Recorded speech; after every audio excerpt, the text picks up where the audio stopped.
Bonjour, chers téléspectateurs. Je suis présentement avec Olivier Goulet-Veilleux, secondaire pour le Vert et Or de l'Université de Sherbrooke. Je l'ai invité aujourd'hui pour parler un peu de sa vie à l'université, un peu de sa carrière de football, puis sa future carrière éventuellement. Olivier Goulet, qui a 24 ans maintenant, qui est originaire de Sainte-Foy et qui étudie présentement en pharmacologie. Exact. Peux-tu nous expliquer un peu c'est quoi la pharmacologie? Oui, dans le fond, en pharmacologie, pour faire ça très simple, c'est environ qu'est-ce que les médicaments peuvent avoir comme action sur le corps humain. Donc, on a vu deux facettes, surtout ce que les médicaments font sur le corps humain, comme je viens de dire, et qu'est-ce que le corps humain fait sur les médicaments. Donc, qu'est-ce qu'il va avoir comme action.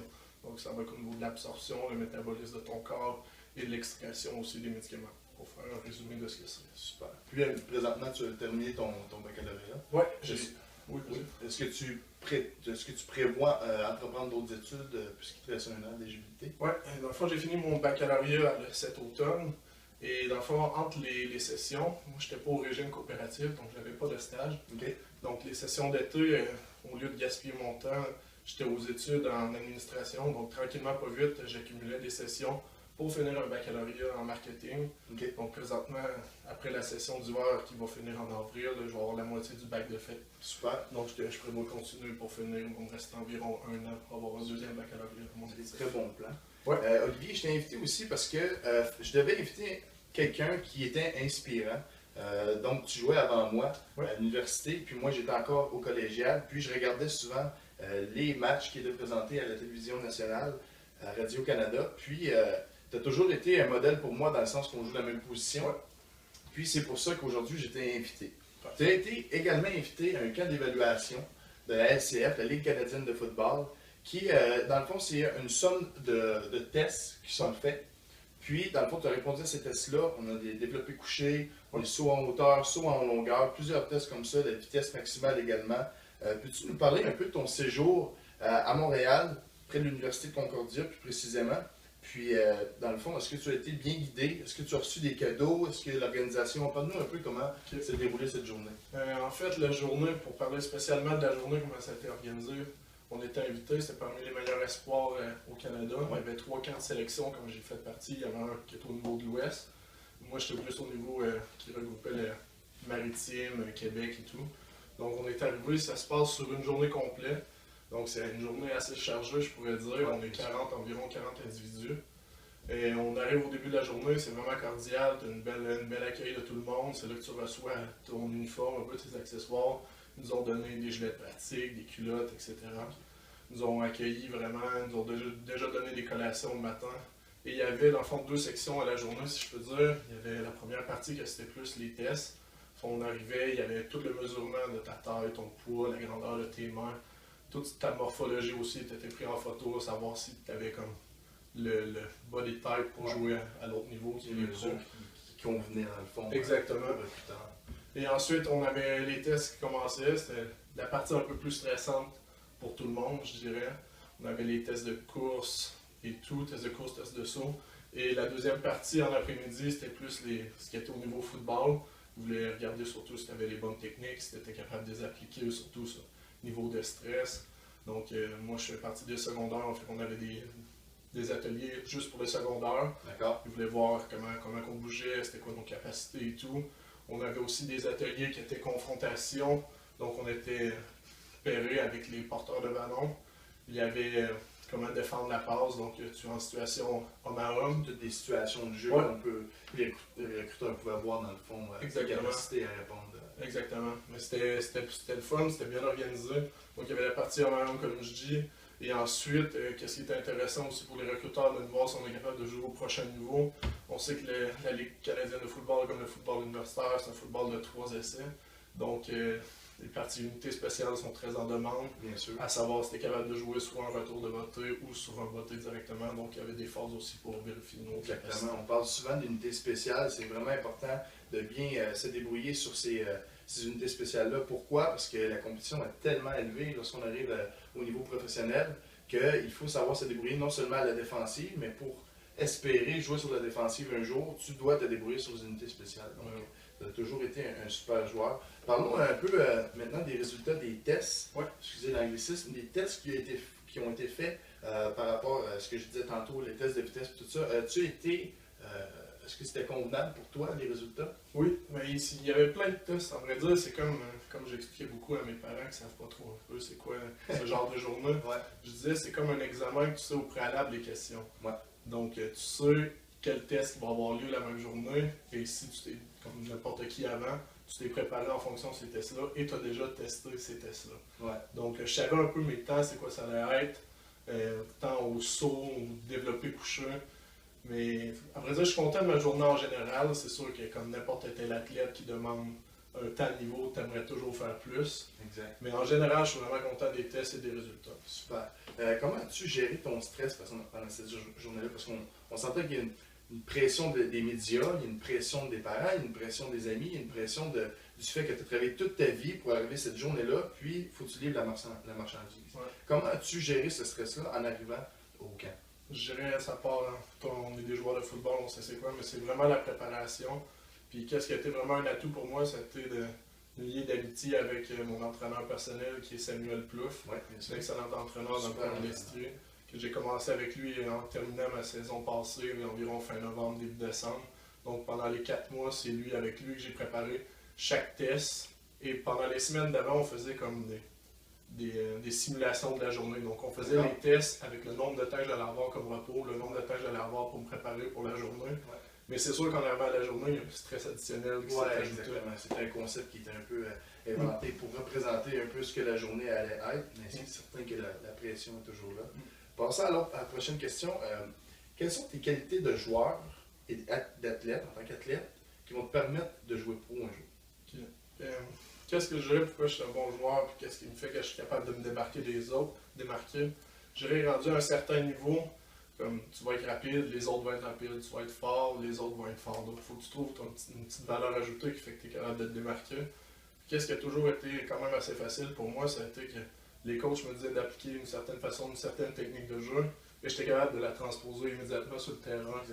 Facilité d'apprentissage. Facilité d'apprentissage, puis qu'est-ce que j'aime vraiment le football, donc c'est pas seulement pour moi comme un passe-temps ou quoi. Je lis du football, je regarde du football et je fais du football.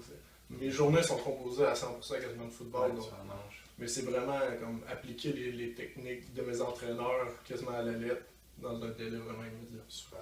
Ouais. Prochaine question. Préparation d'avant-match. Parce que nous savons qu'un match très important au niveau universitaire, dans la ligue universitaire, pardon, nous avons environ 8 matchs, peut-être 2 préparatoires seulement. Puis, on aimerait savoir quelle est ta préparation d'avant-match. Soit le soir d'avant et le matin quand tu te lèves, c'est quoi ta routine, ton rituel que tu utilises à chaque fois qui va te mener au match? Enfin, c'est une routine que tu peux t'inspirer des autres un peu, mais chacun, je pense, a sa propre routine à lui.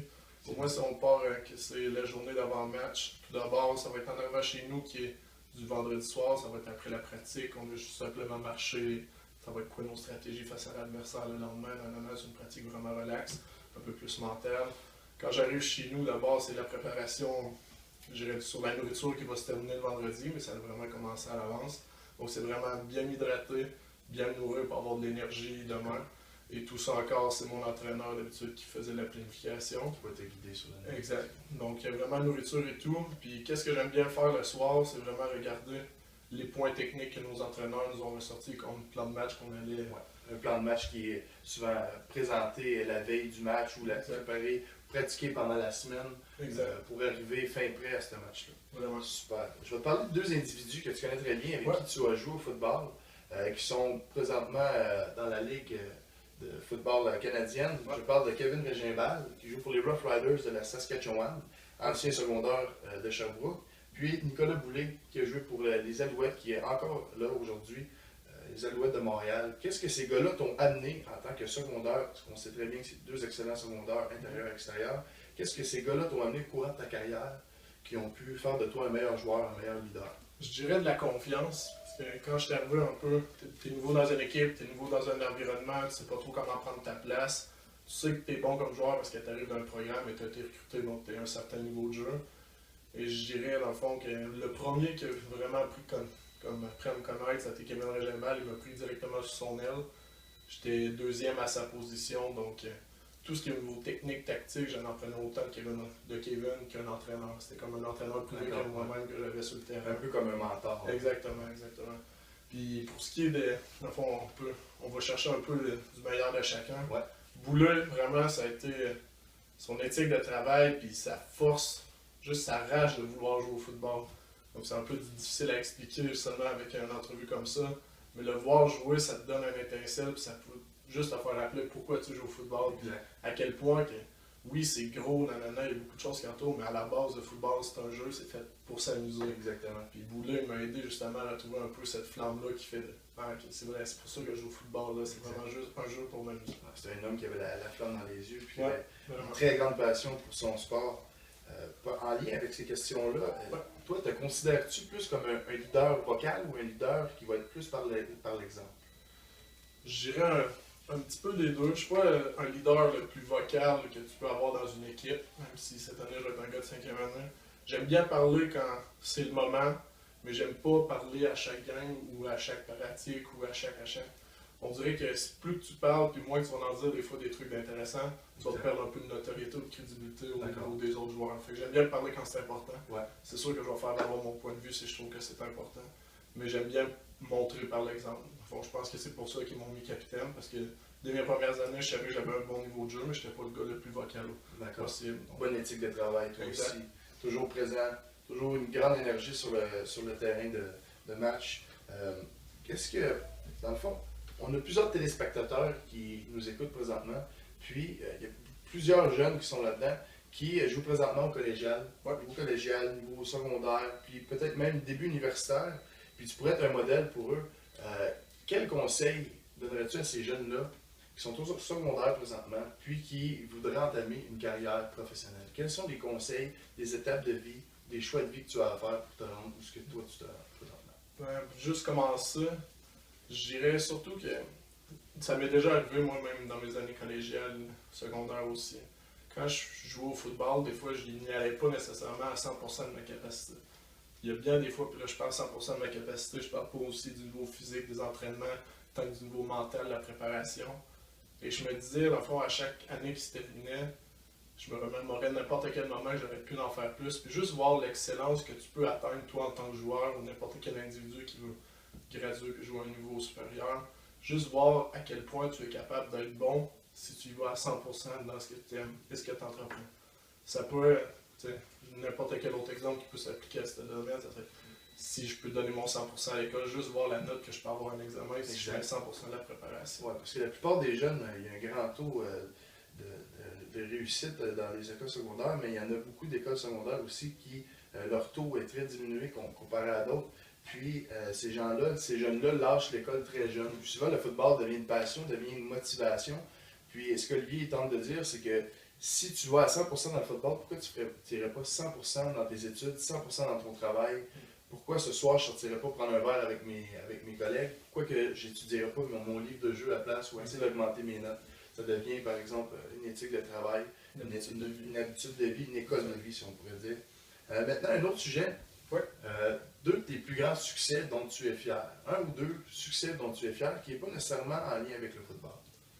Malheureusement, ça risque d'être en lien avec le football. Okay. Ça fait des années que je joue. Pas de problème. Mais je dirais simplement d'avoir atteint un niveau universitaire et d'avoir joué. Comme pour moi, dans ma tête, dès que j'étais jeune, j'ai commencé à jouer au primaire.